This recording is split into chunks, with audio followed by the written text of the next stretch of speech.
Hey guys, it's me, Erica, and welcome to today's segment where we're going to be talking about how to start the school year off strong with an educational or leadership philosophy. Every educator, whether you are a principal, superintendent, paraeducator, special ed teacher, regular ed teacher at any level, it is important to have an educational or a leadership philosophy. This component of is a component of education that guides how you teach, how you engage with others, how you lead, how you care for other people, how you advocate for the needs of the learning community, how you move and challenge the world around you. Now, according to the University of Buffalo, an educational philosophy that focuses on teaching and learning has the power to influence many of the decisions that you will make this school year. And so this is a foundation that keeps you anchored in your values and beliefs. So I strongly recommend that you write one if you don't have one. If you do have one, I advise you to go back and look at it and make sure that it truly embodies who you are as an educator. Having this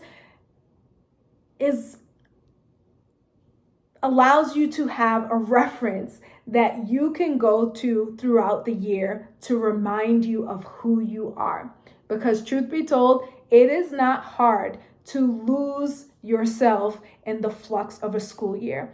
And going back to this will help you to remember your why, help you remember your who, help you remember when, where, what, all those W's, but most importantly, help you to become grounded and centered with who you are.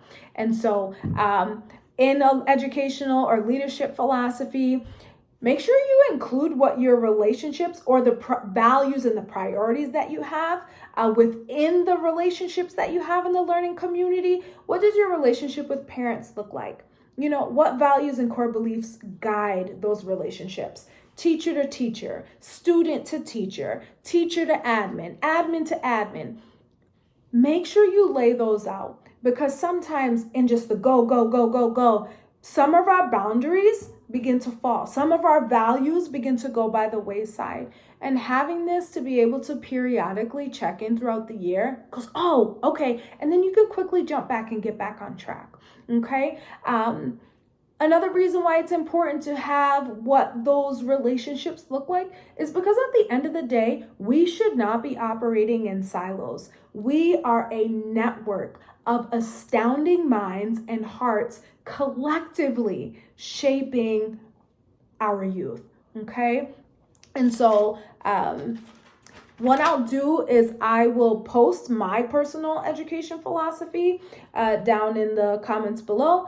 I will also post my leadership philosophy, so that way you can get some ideas, you can look at it, you can see what things are included in there to make sure that you have a strong start to your school year. So print your philosophy, pin it somewhere, look at it quarterly, at semester, or on an as-need basis. Whatever works for you. Last thing I want to leave you with is sometimes our ideologies change because people change. Our cohorts of students are different. Needs and abilities are vastly vary, and changes to our personal philosophies is necessary. Now, I don't want you to think that you are forsaking or forfeiting who you are as an educator by making changes to your philosophy. What you're doing is you are recognizing that it's time to evolve, right? You're recognizing that it's time to level up. You are recognizing that you must stretch and build your capacity to teach in an evolving world, right? Remember, we're lifelong learners, you and I. Yeah, and we have to make changes as necessary. But we don't lose the core of who we are, right? That stays strong. And everything just branches off of that, okay? So please take a look at that. I do recommend, I know we have so many things going on, but I do highly recommend that you create your own educational philosophy, because you're going to need it. You're going to need it in January. You're going to need it in November. You're going to need that, right?